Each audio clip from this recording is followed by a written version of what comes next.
Hi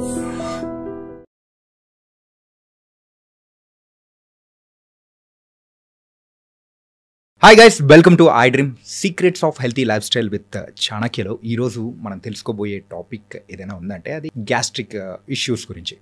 so మనకు ఏం తిన్నా కానీ అరే మసాలా ఫుడ్స్ తిన్నా అండ్ మన లైఫ్ స్టైల్ అనేది కూడా సరిగ్గా లేకపోవడం వల్ల వచ్చి సఫర్ అయ్యే ప్రాబ్లమ్స్ ఏదైనా ఉన్నాయంటే సర్వసాధారణమైన ప్రాబ్లం మరి గ్యాస్ట్రిక్ ఇష్యూస్.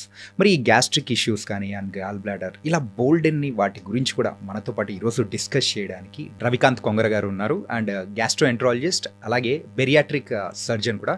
మరి సార్ వీటన్నిటి గురించి మనలో ఉన్న డౌట్స్ చాలామందికి ఉండే ఉంటాయి కదా, మరి నార్మల్ లైఫ్ స్టైల్లో ఉన్న ఆ ప్రాబ్లమ్స్ అన్నిటి గురించి కూడా సార్ ఏం చెప్తారు కూడా మనం రీసెంట్ టైమ్స్లో కూడా కొన్ని బయట వింటున్నది ఏంటంటే హాస్టల్స్లో పెట్టే కొన్ని ఫుడ్స్ కొంచెం హైజీనిక్గా లేకపోవడంతో సో వాళ్ళు ఏంటంటే ఆ కడుపు నొప్పి, ఆ గ్యాస్ అనేది కూడా ఎక్కువ ఉండడం, ఇంతవరకు ఆ తేపులు ఒకటేమైనా రావడం అండ్ ఇలా బోలెడన్ని ఇష్యూస్తో కూడా వచ్చేసి ఒక ట్యాబ్లెట్ అనేది వేసేసుకుంటారు. అప్పటికేమో కొంచెం సర్దుమణిగిపోతుంటుంది అండ్ కొన్ని శాషెట్స్ వస్తాయి వాటర్లో వేసేసుకొని తాగడం.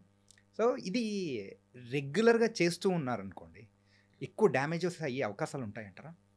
అంటే ఇప్పుడు చూడండి, ఒకప్పుడు కూడా మన పెద్దవాళ్ళు అనేవాళ్ళు వేరే వాళ్ళు బాగుపడుతున్నారంటే అసూయ పడేవాళ్ళు, ఈర్ష్య వాళ్ళకి వీడి కడుపు మంట వస్తుందని అంటారు. అర్థమైంది? అవును, కడుపు మంట, నీకేంటి కడుపు మంట అంటారు. అంటే వేరే వాళ్ళ మీద నెగిటివ్ ఫీలింగ్ లో కూడా మన బాడీలో యాసిడ్ ఎక్కువ ప్రొడ్యూస్ అవుద్ది. సో యాసిడ్ ఎక్కువ ప్రొడ్యూస్ అయితే ఏమవుతుంది, అల్సర్స్ ఫామ్ అవటం, ఎసిడిటీ ఫామ్ అవటం, తేపులు ఎక్కువ రావటం, ఇవన్నీ కూడా ఉంటాయి. సో అలాగే ఇప్పుడు అన్హెల్దీ ఫుడ్ ఉంటుంది, స్ట్రెస్ ఉంటుంది, స్ట్రెస్లో కూడా యాసిడ్స్ ఎక్కువ ప్రొడ్యూస్ అవుతాయి. సో కంటెంట్ అట్లీస్ట్ మంచి కంటెంట్ తిన్నాం అనుకోండి, మన ట్రెడిషనల్ మీల్ ఎలా ఉంటుంది, ఒక కూర అన్నం, రైట్, ఒక పప్పు అన్నం, ఒక పెరుగన్నం, రైట్, అన్నీ చక్కగా ఫినిష్ చేసుకుని లాస్ట్కి పెరుగన్నంతో ఫినిష్ చేస్తాం. పెరుగులో ఏముంటాయి, లాక్టోబాసిల్లస్ ఉంటుంది. లాక్టోబాసిల్లస్ అంటే అది నైట్ అంతా తోడుపెట్టిన పెరుగు ఉంటుంది కదా, దాంట్లో కొన్ని గుడ్ బ్యాక్టీరియా ఉంటాయి. ఆ లాక్టోబాసిల్లస్ అనేది చాలా మంచిది గట్ హెల్త్కి. మన మంచి బ్యాక్టీరియాని బాడీలో పెంపొందిస్తుంది. ఇలాంటివి మన ట్రెడిషనల్ ఫుడ్ కొంచెం టేస్ట్ తగ్గినా దానికి అడ్జస్ట్ అయ్యి ఉంటే కనుక యూజువల్గా మన గట్ హెల్త్ ఇంప్రూవ్ అవుతుందండి. ఒకప్పుడు మా చుట్టాల్లో ప్రొఫెసర్ వెంకటేశ్వరరావు గారు అని ఉన్నారు. He was a very famous scientist అనమాట. ఓకే, ఆయన చెప్తా ఉంటారు, ఆయన హీఈస్ ఇంటూ 75 అలా ఉంటుంది. ఆయన చెప్తా ఉంటారు, మా చిన్నప్పుడు మేము సద్దన్నం తినేవాళ్ళం, అసలు ఎంత టేస్టీగా ఉండేదో రవి అని ఆయన డిస్క్రైబ్ చేస్తుంటే అయ్యో ఐఎమ్ మిస్సింగ్ సంథింగ్ అని అనిపిస్తూ ఉంటుంది. ఇప్పటికైనా కానీ ఉదయం వెళ్ళి ఈ టిఫిన్లు ఇడ్లీలు ఏమీ లేవు, ఉదయం వెళ్ళగానే మాకు ఇంత సద్దన్నం పెడతావా అని అనేవాళ్ళం. వాళ్ళు ఆ చేసే ప్రాసెస్ని అంతా అదొక ఫ్యాసినేటింగ్గా చెప్తారు. That is also fermented food.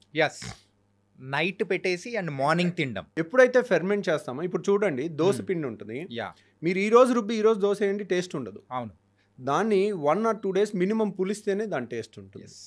So దానికి టేస్ట్ వచ్చింది అంటే దాని అర్థం ఏంటి, good thing for our health అనే దానికి కొంచెం టేస్ట్ కూడా ఒక్కోసారి పెరగచ్చు అంటే దానికి. సో అదే కంటెంట్ ఏం లేదు, ఒకరోజు ఆగితే ఆ ఫెర్మెంటేషన్లో గుడ్ బ్యాక్టీరియా వచ్చి మన హెల్త్కి ఇంప్రూవ్ చేసే అవకాశం ఉంటుంది. సో అలాంటివన్నీ మన పాత ట్రెడిషన్స్ అన్నీ కూడా అందరం మర్చిపోతా ఉన్నాము. సో ఈ సద్దన్నం లాంటిది ఫెర్మెంటెడ్ థింగ్ కానీ ఇవన్నీ కూడా మనం మళ్ళీ ఆ అథెంటిక్ ముసలోళ్ళందరినీ పట్టుకుని తీసుకొచ్చి ఏది అథెంటిక్ అనేది అది ఇప్పుడు నేను అడిగితే నేను ఎప్పుడు నా చిన్నప్పుడే నేను తినలేదు దాన్ని, నేను ఎలా చెప్పగలను? మా ముందు జనరేషన్ వాళ్ళు చెప్తుంటే వింటా ఉన్నాం. సో కానీ ఇప్పుడు అథెంటిక్ చేసేవాళ్ళు ఎక్కడో ఏళ్ల మీద లెక్క పెట్టచ్చు. వాళ్ళని తీసుకొచ్చి దాన్ని తయారు చేయించి దాన్ని ప్రాపగేట్ చేస్తే ఇప్పుడు మంచి తోడేస్తే మంచి టేస్ట్ పెరిగి వస్తుంది. అట్లాగే ఆ సద్దన్నంలో కూడా వేసే కంటెంట్ స్టార్టర్ ఉంటుంది. స్టార్టర్ని రోజు ఆ గంజిలోంచి తయారు చేస్తారు. అది గంజిని వార్చి గంజిని పులవబెట్టి దాంట్లో వచ్చే బ్యాక్టీరియా ఉంటుంది. పెరుగులో ఉండే బ్యాక్టీరియా వేరు, దాంట్లో ఉండే బ్యాక్టీరియా వేరు. సో ఆ స్టార్టర్ నుంచి తయారు చేయటం అనేది ఇప్పుడున్న వాళ్ళలో ఎంతమంది చెప్తారు ఇది సద్దన్నం అని, కానీ ఆ అథెంటిసిటీ అనేది రియల్ గా మళ్ళీ మనం రీడిస్కవర్ చేసుకోవాల్సిన టైం వచ్చింది మన గట్ హెల్త్ కి.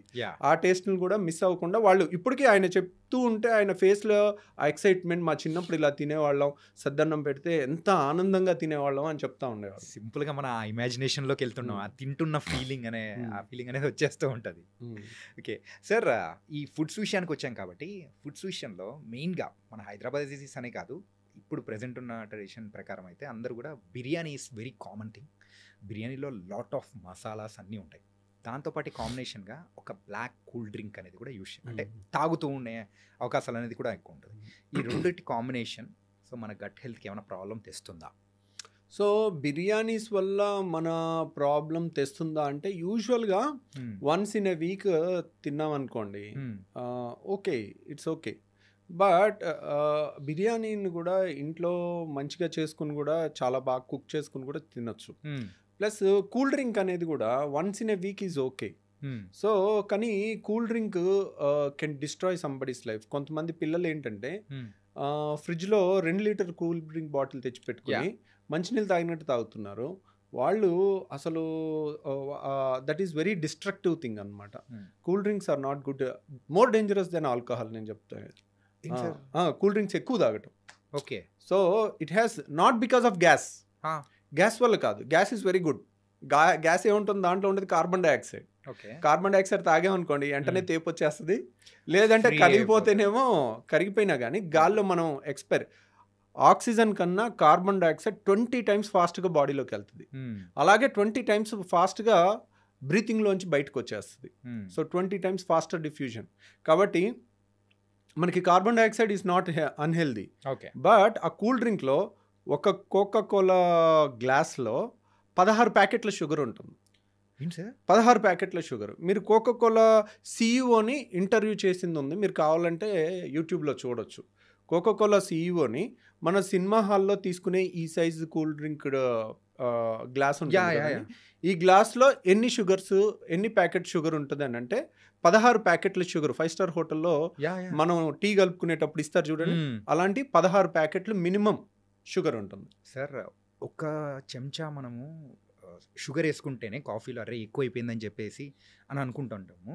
కాకపోతే ఇంత టూ మచ్ ఆఫ్ షుగర్ అనేది కూడా మనం కన్జ్యూమ్ చేస్తున్నామంటే ఆ టేస్ట్ అనేది ఆ గ్యాస్, ఆ కూలింగ్ అండ్ ఈ షుగర్ 3 కలిసేసరికి వస్తుంది. ఓకే. సో యాక్చువల్గా మీరు గ్యాస్ లేదనుకోండి, అసలు గ్యాస్ అంతా జస్ట్ షేక్ చేసి గ్యాస్ అంతా తీసేసి ఒట్టి కూల్ డ్రింక్ తాగండి, ఎవరు తాగలేడు. కూలింగ్ లేకుండా వేడిగా తాగలేదు. సో షుగర్ లేకుండా కొద్దో గొప్ప తాగొచ్చు. సో మోస్ట్ డేంజరస్ మనకు చిన్నప్పుడు గోలీ సోడాలు ఉండేవి. అవును. సో దాంట్లో కూడా కార్బన్ డైఆక్సైడ్ ఉండేది. దాంట్లో ఎక్కువ షుగర్ ఏమి ఉండదు. నిమ్మకాయ సోడా, నిమ్మకాయ వేసి కొంచెం ఉప్పన్న వేసుకోవచ్చు, కొంచెం మనం షుగర్ అన్న ఒక చెంచాను వేసుకుని తాగేస్తే ఇట్స్ నాట్ దట్ డేంజరస్. కానీ ఇప్పుడున్న వాటిలో ఆ కాన్సన్ట్రేషన్ పెంచి కాంపిటీషన్లో మా దాంట్లో ఎక్కువ ఎఫెక్ట్ అంటే మా దాంట్లో కిక్ ఎక్కువ, దీంట్లో కిక్ ఎక్కువ, దాంట్లో ఏం కలుపుతాం ఇమ్మెటీరియల్, మన సేల్ ఎంత అయిందనేది ముఖ్యం. రైట్. అది రిజల్ట్స్ అనేది కావాల్సిందండి. ఇప్పుడు ఒక కంపెనీ ఒక సీఈఓని ఎంప్లాయ్ చేసింది అనుకోండి, ఏం చూస్తుంది, లాస్ట్ ఇయర్ ఎంత టర్న్ ఓవర్, నువ్వు ఇయర్ ఏం చేసావు, నువ్వేం పొడిచావు, ఎప్పటి నుంచో ఉన్నది, నువ్వు ఏ విధంగా దీన్ని పెంచావు, అంతే కదా అడిగేది వాళ్ళని. నువ్వు ప్రపంచంలో ఆరోగ్యాన్ని నువ్వు పెంచావా అని కంపెనీ అడుగుతుందా? అడగదు. మల్టీనేషనల్ కంపెనీస్కి అడగదు. కాబట్టి నువ్వు లాస్ట్ ఇయర్ టార్గెట్ ఎంత, ఈ ఇయర్ టార్గెట్ ఎంత పడింది, ఎంత పెరిగింది, నువ్వేం చేసావు అంతే అడుగుతారు. కానీ మన దాంట్లో ఎంత హెల్త్ చేసావు, ఎంత హెల్త్ సొసైటీకి ఇస్తున్నావు అది అడగరు. ఓకే. వాటికి 24 గంటలు అడ్వర్టైజ్మెంట్లు ఉంటాయి. గుడ్ హెల్త్కి ఎవడు అడ్వర్టైజ్మెంట్ చేయాలి? కన్సెప్షన్ ఆఫ్ షుగర్ని కూడా తీసుకుంటున్నాము అండ్ తలుచుకుంటుంటేనే ఒక రకంగా కూల్ డ్రింక్ అంటేనే భయం వేస్తుంది, చాలా డిస్టెన్స్ ఉండాలనిపిస్తూ ఉంది. ఒకప్పుడు ఇంట్లో ఫుడ్ ఎక్కువ తినేవాళ్ళు మన చిన్నప్పుడు, కానీ అందరూ పిల్లలు కానీ బయట ఫుడ్ ఎక్కువ ఉండేది కాదు. ఇప్పుడు ద మొమెంట్ ఈ ఫుడ్ డెలివరీ యాప్స్ అన్నీ వచ్చేసిన తర్వాత పిల్లలకి ఏ టైంలో ఏది కావాలంటే అది యూజువల్లీ అవుట్ సైడ్ ఫుడ్ వచ్చేస్తుంది. సో ఒకప్పుడు చక్కగా ఇంట్లో ఫుడ్ తినేవాళ్ళు, అప్పుడప్పుడు వారానికి ఒక్కసారి రెస్టారెంట్కి వెళ్ళేవాళ్ళు, బయట తినేవాళ్ళు. Okay, that's a different thing. ఇప్పుడు గట్ హెల్త్ సరిగ్గా ఉండాలంటే మనం తినే ఫుడ్ సరిగ్గా ఉండాలి. మనం తినే ఫుడ్లో క్వాలిటీ కన్నా కూడా టేస్ట్కి ఇంపార్టెన్స్ ఉన్నప్పుడు వాళ్ళు ప్రిపేర్ చేసే వాళ్ళు కూడా దీని టేస్ట్ ఎక్కువ ఉండాలి, ఏది కలిపినా పర్వాలేదు అన్నట్టు ఉంటారు.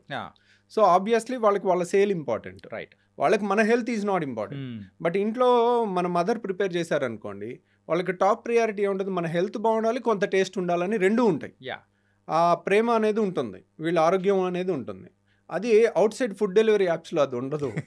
కాబట్టి మనం చెత్త అంతా తినేసరికి ఇప్పుడు గట్ హెల్త్ చాలా మంది గ్యాస్ గ్యాస్ గ్యాస్ గ్యాస్ అని ఉదయం లేస్తే గ్యాస్, అదేదో అందరూ సర్వసాధారణం ఫోన్లన్నీ అయిపోయింది గ్యాస్, సార్ అదైతే. అంతా గ్యాస్ మయం లాగా అయిపోయింది ప్రపంచం అంతా. అందరూ సార్ గ్యాస్ అంటారు, లేదంటే తేపులు అంటారు, లేదంటే కింద నుంచి అంటారు, లేకపోతే ఉబ్బరం అంటారు, ఇంకా విచిత్రమైన కంప్లైంట్లు. అంటే మనం విచిత్రమైన ఫుడ్లు తిన్నప్పుడు అన్ని టెక్స్ట్ బుక్లో డిస్క్రైబ్ చెయ్యని కంప్లైంట్స్తో వస్తుంటారు. ఓకే. ఎందుకంటే టెక్స్ట్ బుక్లు పేషెంట్ చూసి రాస్తారు, యా. కాబట్టి బుక్లో ఉన్నదంతా పేషెంట్లో ఉండాలనుకుంటే ఉండదు. ఎందుకంటే ఈ బుక్కులు రాసే టైంలో ఈ ఫుడ్ డెలివరీ యాప్లు లేవు. ఓకే. కాబట్టి ఇప్పుడు వచ్చే కంప్లైంట్స్ అన్ని చూస్తుంటే ఇంకా విచిత్రమైన కంప్లైంట్లు వస్తున్నాయి. ఇప్పుడు ఇప్పుడు బుక్స్ కనుక రాస్తే అంటే అప్పుడు బుక్స్ సుమారు ఒక 1000 పేజెస్ అప్రాక్సిమేట్ మనం అనుకున్నాం. అంటే ఇప్పుడు సుమారు ఒక 50,000 పేజెస్, 1,00,000 పేజెస్ పెట్టుకొని బుక్ పెట్టుకొని ఇంత పెట్టి తిరగాలి. రోజుకి బుక్కుల సైజ్ పెరిగిపోతుంది. So but okay, gut health is very important. మన పేగులో ఆల్మోస్ట్ ట్రిలియన్స్ ఆఫ్ బ్యాక్టీరియా ఉంటాయండి. They are all good bacteria, మనకి హెల్ప్ చేస్తూ ఉంటాయి. మనకి కొన్ని హార్మోన్స్ని తయారు చేస్తాయి, మనకి కొన్ని ఇమ్యూనిటీ పవర్ని పెంచే బ్యాక్టీరియా ఉంటాయి. They are symbiosis. ఇప్పుడు మనకి కొన్ని బ్యాక్టీరియా, మనకి చాలా మంచి బ్యాక్టీరియా ఎక్కువ ఉండాలి. సో కొన్ని చెడు బ్యాక్టీరియా కూడా ఉంటాయి. ఒక్కోసారి మనం అన్హెల్దీ ఫుడ్ ఎక్కువ తింటా ఉంటే ఆ చెడు బ్యాక్టీరియా పెరగటం వల్ల మనకి రకరకాల వ్యాధులు, క్రాన్స్ అని, అల్సరేటివ్ కోలైటిస్లు అని రకరకాల జబ్బులు రావచ్చు, గ్యాస్ సమస్య అని, IBS అని రకరకాలు. So gut health is very important.